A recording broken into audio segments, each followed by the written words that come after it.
Arikara warriors' first-hand account uncovers startling details of Custer's last stand. Running Wolf, also known by his Iroquois name, Kazachi, served as a scout for the United States Army. During the fateful Battle of Little Bighorn in 1876, his allegiance to Lieutenant Colonel George Custer's 7th Cavalry Regiment was unwavering, and he was a key figure in gathering intelligence on the Lakota, Cheyenne, and Arapaho encampments. Despite the tragic outcome of the battle, Running Wolf's bravery and service did not go unnoticed, as he remained an important figure within the Iroquois nation. But before we dive into this harrowing tale, don't forget to like and subscribe to our channel. It helps keep our community strong. Running Wolf's journey began in the spring of 1876, when he enlisted at Fort Lincoln, alongside 6 other courageous warriors. Young Hawk Horns in front, Tall Bear, Foolish Bear, Red Foolish Bear, and Charging Bull. They were led by Big John, a seasoned Iroquois scout, who guided them from Fort Berthe. Their journey took them through Fort Stevenson, where Big John once again took charge. The group then traveled to a site just north of present-day Washburn, arriving at Bismarck by noon, and crossing the river via steamboat the next morning. Gerard, another scout, led them to headquarters, where they were formally enlisted. They initially camped at the base of a hill, but soon moved to a location farther from the river, joining the soldiers in their camp.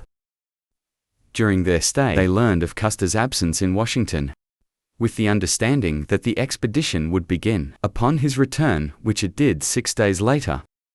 When Bobtailed Bull were called to headquarters, Bobtailed Bull was promoted to sergeant, and Gerard informed them to prepare for the parade, where they would march in traditional Iroquois fashion, singing their ancestral songs, marking the start of their arduous journey. After the parade, the scouts led the procession, followed by Custer and the White Cavalry, with Varnum, the chief scout, camping alongside the group, and Orderly and Cook accompanied them, as they halted for a midday break, only to remain there until the following morning. The next day's journey was halted by rain, leading to an unscheduled stop at a large flat near the Heart River, which they named Camp No. 2. The following day, the scouts christened their new location as Turkey Buzzard Camp, from which one, Horn and Red Foolish Bear, were dispatched. With the mail, the soldiers had been paid at the first camp, and a herd of cattle trailed the army. They then moved on to Big Mountain, where they set up Camp No. 4 in a broad valley, continuing their march across the open prairie, eventually stopping at Camp No. 5, located in what is now Hebron. Their next stop at Youngman's Butte became Camp No. 6, where rain forced another halt. The army struggled with the heavy, muddy roads, leading them to establish Camp No. 7 beyond Youngman's Butte. They continued to Camp No. 8 near present-day Dickinson, where Red Foolish Bear returned in the middle of the night with news that Red Bear had been left behind with an exhausted horse. Bobtailed Bull led a party to retrieve him. Returning at dawn, the army pressed on into the Badlands, establishing Camp No. 11 just within its borders, where they felled timber for bridge construction. The next morning, they received orders for each man to carry his own rations. Camp No. 12 was set up in the Little Missouri Valley, near Soldier Butte. The army then pushed beyond the butte, creating Camp No. 13, where they encountered a sudden snowstorm that blanketed the area with 2 to 3 feet of snow. The snow melted significantly the next day, and the army trudged through the mud along a flat-topped ridge. At the ridge's end around noon, they met Crowbear, a Grosvenor scout, who had arrived from Powder River with the mail. After a brief meal, Crowbear returned to his post. There was no further halt that day, as the army descended into a coulee to Beaver Creek, where they established Camp No. 14. The following day, they followed Beaver Creek to its end, setting up Camp No. 15. The next march took place across an open prairie, where the distant Blue Hills came into view. They established Camp No. 16 before marching toward the Blue Hills and settling near a coulee with cottonwoods, naming it Camp 17, or Cottonwood Creek. By dinnertime, they reached the foothills, and after a meal continued until they reached the point where Powder River meets the Badlands. Here they established Camp No. 18. In the morning, Custer visited Varnum's tent and called for Bobtail Bull, instructing him to send 7 scouts ahead to locate signs of the Dakota, 4 Dakota scouts, and 3 Iroquois. The Iroquois scouts chosen for this mission were Young, Forked Horn, and One Feather, while the Dakota scouts included Carew, Martaksha, Buffalo Body, and White Cloud.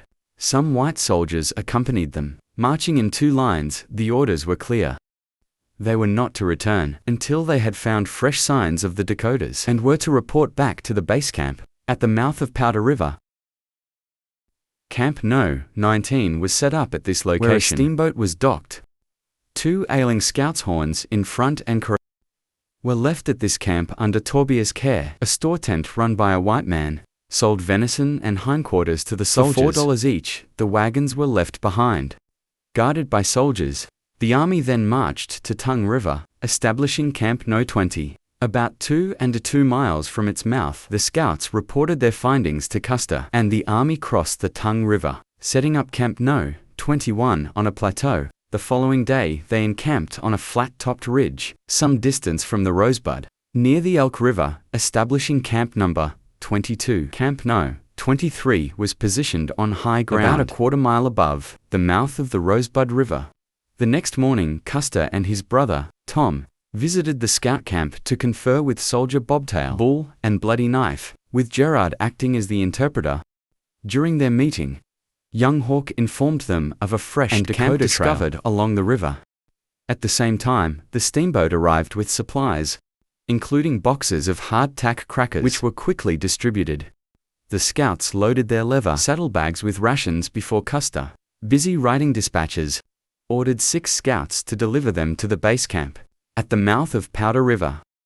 The selected scouts were led by Foolish Angry Bear with Running Wolf, Howling Wolf, Curly-Head Goose, and Young Hawk in tow. However, recognizing the importance of Young Hawk and Goose in tracking the Dakotas and their sharp shooting skills, Custer held them back from the mission. The dispatches were carefully prepared, and 4 scouts were given the task of delivering them, with strict instructions from Custer to stay at the base camp once their mission was completed. This took place around mid-afternoon. Close to 3 or 4 o'clock, the scouts assigned to this duty were hesitant about heading back to the base camp. Their preference was to continue with the main group.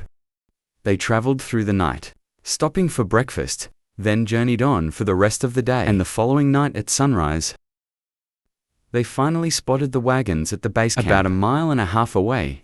2 Iroquois scouts, who had been left behind at Fort Lincoln, charged up the hill in a wagon to meet them. As they arrived, they exchanged some words before heading into the camp. By noon, the 6 scouts were assigned a new task, carrying dispatches from Fort Lincoln to Custer, this time accompanied by a white soldier.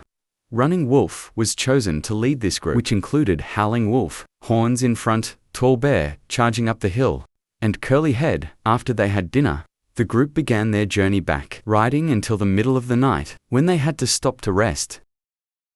The next morning, they set off again, camping near the Rosebud. As dusk fell the following morning, they reached the mouth of the Rosebud, where they noticed some men in the distance, whom they believed to be Dakotas.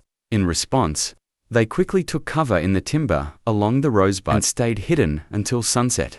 Talbert suggested returning to the base camp, but the soldier with them, using signs and some Dakota words, indicated that they must deliver the dispatches to Custer. He suggested crossing the Rosebud under the cover of darkness to avoid the supposed Dakotas and continue their mission. The scouts followed his lead, crossing the Rosebud, which was deep enough to reach their armpits. They traveled through the night, arriving around 4 o'clock the next day, only to find themselves at the camp of soldiers at the mouth of the Bighorn. They assumed this was where Custer had camped, as the darkness had concealed his trail, and they feared the Dakotas they thought they had seen earlier. Unbeknownst to them, the figures they had seen were actually members of Sturgis's party, retreating to the base camp after the fight at Little Bighorn. At the Bighorn camp, they learned the outcome of the battle. Terry, known as Bearcoat to the Iroquois due to his bearskin coat, was in command. The scouts received this news, though Running Wolf couldn't recall exactly who informed them. The steamboat had made its way up the Bighorn, carrying the wounded and survivors from Custer's battle. This information came to them around noon. Shortly after, 2 scouts from the base camp Crowbear, and a white soldier, arrived with news from Strikes 2's party, detailing their defeat and the losses they had suffered. Reports indicated that all the white soldiers and some scouts had been killed. Crowbear listed the fallen scouts: Bloody Knife, Bobtailed Bull, Little Brave Forked Horn, Red Foolish Bear, Young Hawk, and Goose, as they were not among those who had returned to the base camp. Crow, Bear, and the white soldier were promptly sent back to the base camp. With the dispatches, Terry later visited the scout camp, handing Running Wolf a pair of field glasses and instructing him to ride up the Big Horn to the hills and keep watch for the returning steamboat. Terry's bearskin coat had made a lasting impression on the older scouts, who remembered him for this distinctive attire. Running Wolf, along with charging up the hill, set out to complete this task. When they returned that night, they reported that there was no sign of the boat. The next morning, Terry visited the camp again, repeating his instructions and once more handing Running Wolf his field glasses. He also directed Howling Wolf to accompany Running Wolf to see if the steamboat was approaching. After returning for dinner, Running Wolf returned the glasses to Terry. Later, around 3 or 4 in the afternoon, Running Wolf heard a sharp whistle coming from upstream, signaling the steamboat's arrival. Everyone gathered at the bank, where they saw a white canvas covering the entire deck, beneath which lay wounded soldiers, sheltered from the sun. On the prow of the boat was Strikes the enemy, a wounded Crow scout. The soldiers began disembarking the injured, laying them on canvas spread out along the bank. As the process neared completion, Running Wolf spotted Goose near the engine room, his hand wounded and wrapped with a blanket draped over his shoulders. Running Wolf, with the help of another scout, assisted Goose up the bank. Goose recounted their encounter with the Sioux. "We fought hard, but we were surrounded by the enemy in the timber. Thankfully, we managed to escape with our lives," he added. The other scouts are on foot, following behind the boat. Soon after, the white survivors appeared, followed by the 4 scouts: Young Hawk, Red Foolish, Bear, Forked Horn, and Half Yellow Face, the Crow scout. As Young Hawk approached, he began to recount the events of the fight. "Bloody Knife, Bobtailed Bull, and Little Brave have fallen," he said. "We found the bodies of the first 2. Their heads brutally smashed, but Little Brave's remains eluded us. Young Hawk led the spotted pinto, once Little Brave's mount, as he told the story of the battle in the timber and what followed in the ravine. The next morning, the wounded soldiers, along with Goose, boarded the boat. Terry and the chief with a red nose took command. They ordered the scouts to follow the east bank of the Yellowstone and look for a Dakota crossing to the western side. The scouts, including Forked Horns in front, Red Foolish Bear, charging up the hill, Tall Bear, Young Hawk, Running Wolf, and Wagons set out on this mission, leaving Curly Head and Howling Wolf behind in Terry's camp. After 10 days, they returned only to find that Soldier was missing, and the camp had been moved to the mouth of the Rose, where it had merged with the base camp at Powder River. The commanders decided that the scouts should proceed up the Rosebud to search for Sitting Bull. Halfway up the Rosebud, they met Crook, who was leading a group of foot soldiers and mounted scouts, including Arapaho or Shoshone warriors. All the scouts gathered there, including Terry the chief with the red nose, Varnum Crook, and their men. They followed the Dakota Trail to the Tongue River, where they set up camp the next day. They continued to the Powder River with its dense timber and made camp there. The following morning, the remaining soldiers from Custer's command, along with all the Iroquois scouts and Crook's Indian scouts, marched under Terry and Varnum to the mouth of Powder River, where they camped. Crook's command and the remaining soldiers stayed there, while the Crow scouts and Crook scouts returned to their reservations. The rest of the camp went back to Crook's camp on the Rosebud, only to discover that Crook had already left to follow the Dakota Trail. The chief with a red nose and other officers arrived at the scout camp with a letter. He selected 7 scouts to deliver the letter to Crook, while the rest were instructed to return to the base camp.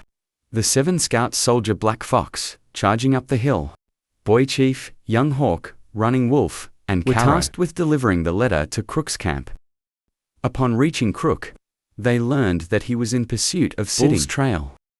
Crook ordered them to stay and scout for him, submitting reports every other day, which they diligently followed. As they neared Beaver Creek, Running Wolf and Young Hawk went off to hunt on a ridge separate from the other scouts. When they rejoined their companions at Beaver Creek, they came across a group of Indians on foot and a cavalry unit under a different commander. Karu had been sent to Powder River with the mail, but soon returned with new orders. He reported that Soldier Boy, Chief Black Fox, and Charging Up the Hill were to take over his duties, replacing him as the sun set. The 3 remaining scouts from the original party camped together, receiving only 2 crackers, 2 spoonfuls of coffee, and 2 spoonfuls of sugar, each as rations. Just as they were about to sleep around midnight, they heard the sound of horses approaching. The Dakotas, mounted and armed, began firing on the camp. The soldiers, startled and disoriented, emerged from their tents, some without their weapons, and were ordered to retreat to a nearby ridge. The Dakotas encircled the camp, firing continuously while the soldiers fired back, lighting up the darkness at first. The cavalry did not move, but once the bugles sounded, they quickly mobilized, saddled up, and joined the fight. The Dakotas eventually withdrew into the night, and the scouts who had taken a position on a small hill played a minimal role in the skirmish. The next day, the soldiers abandoned their pursuit of the Dakota Trail and arrived at Soldier Butte, where they made camp. They then proceeded to the Little Missouri, finding an abandoned Dakota campsite, and camped there for the night. Around noon, they stumbled upon another Dakota camp in the timber, but the officer in charge forbade them from engaging the enemy, choosing instead to camp on the site where Custer had previously stayed, east of Rosebud Butte. They arrived at this location around 5 p.m. As evening approached, the scouts noticed unusual activity among the cavalry, which piqued their curiosity. Carew went to investigate, followed by Young Hawk, who called for Running, saying the soldiers are writing letters to be delivered to Fort Lincoln, and we are to take them there tonight. After a quick supper, they set out at sunset, carrying the letters to Fort Lincoln. They rode through the night, stopping to rest and feed their horses. At Young Man's Butte, they continued their journey, reaching Sentinel Butte under the cover of darkness. They kept riding through the night and into the next day, finally arriving at Fort Lincoln as night began to fall. Running Wolf was discharged from service in January 1877. I hope this first-hand account provides you with a new understanding of the Battle of Little Bighorn and the Great Sioux War of 1876. Stay tuned for more stories like this. I'll bring you more first-hand accounts of different battles. So have a great day, and I'll see you in next time.